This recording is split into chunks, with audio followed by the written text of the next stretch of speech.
Okay, we laughed. Okay, you are a Leo, and you're also really cool placement because you have Moon in Aquarius. You have Moon in Aquarius. Did you know that? You do know now, and that's what you should know. You should be into astrology. You probably would like it because, duh, your Moon is Aquarius. It redeems your whole chart, and it makes you a friendly person, a more intuitive person mentally, and you want to be mentally stimulated, and you your mom was probably either prejudiced racist or she was a friend or if she wasn't around, and it's in the 8th house, and if that means you might be a good researcher or a stalker.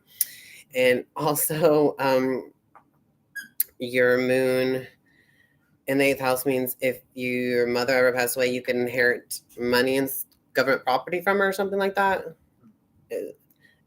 But also your Moon is in the 8th house, so it means your ego, it dies and comes back and dies and comes back kind of stuff. And your mom made you feel like you're the outcast and wouldn't let you be a weirdo or be like fashionable, creative and stuff. You know what I mean? Is that true? Like she did that? Pretty close. Okay, and then your Saturn's in Virgo, which means, and it's in the 2nd house, Leo. Okay, this means a lot of things. This means your dad's probably your biggest fan or a narcissist or something, a cool dad, or he was very critical of you and taught you day-to-day routine, and your health might have problems. And also this means that he could give you a business and lots of money and food. He makes you think money and food is love, and then he gets to take it all away from you. And also this could happen in your real life, like all your money and possessions get taken away from you, and then you have opportunities to have money and financial security and food, and then it just takes away from you, like a whole challenge. You know, that's true. And then be loud because I'm recording you, so get the confirmation whether it's yes or no. That's all I need, you know. And your left eye would look Leo-like, and your right eye would look like a Cancer sign. And you would look like more like your mom on this side of your face. You think you kind of look like your mom on this side? Yeah. Yeah? Oh, wait. And on this side, you look like your dad, though. Yeah. Which is weird, right? You look like your dad on this side and your mom on this side. But you're a lion right here because you're also a Leo rising, not just because you're a Leo, but you're also a Leo rising, which is the face.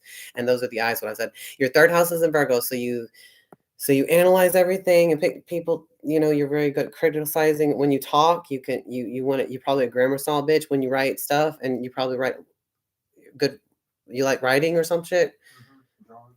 Or drawing is good too for the Leo part, but I don't know. And then your Mercury's in Cancer, so you put a voice to your emotions, like a mother and caring type of voice.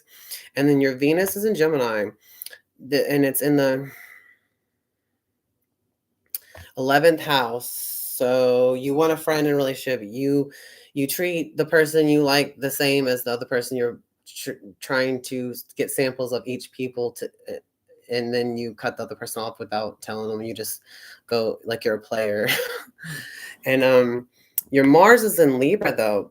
This means that, and it's in the 3rd house of Virgo. So you're very critical, nitpicky about sexual stuff, and also you don't want one night stand. You want to bond with the person and make them think that you're dating them, and it's like relational. And then you have the one night stand time thing. You know what I mean?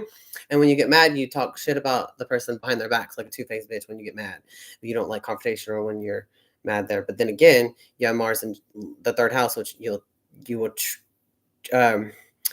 trap people in a word game, like they can't get out of the argument because you trap them in words and make them feel guilty and be hypocritical when you're being mad or dumb or something. And you can nitpick at them and pick the pieces of them and stuff like that. And then your Jupiter is in Virgo in the 2nd house. You're lucky with health. You're lucky with day-to-day routine bullshit. You're lucky with being a farmer or some bullshit. And you're lucky with financial security and possessions kind of somehow at the same time, having it being taken away from you and opportunities given to you, blah, blah, blah, blah. Does that make sense?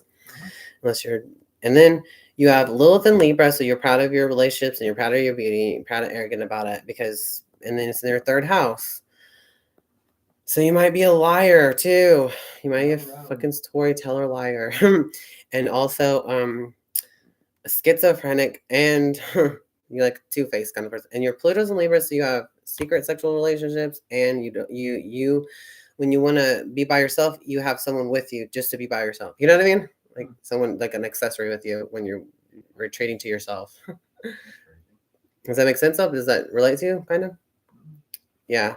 Kind of. Yeah, I know, because isolation is like a tricky thing to talk about. And your Neptune's in the 5th house, so you like a lot parties and stuff. You probably do get wasted or something, but you look for spiritual things in a party, and also higher learning of philosophy and a view of God in a relationship, and your heart is expanding, so it might have a big heart or something, and a psychedelic heart or a spiritual heart or something. I don't know.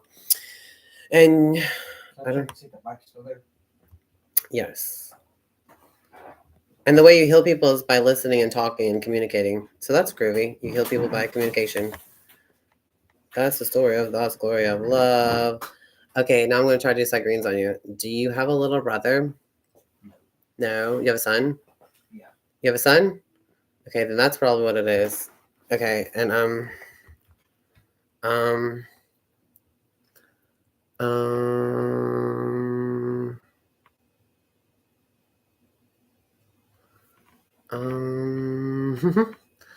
um, I don't know. When you stood up, I could see things, I think. I'm not sure. I'm not sure.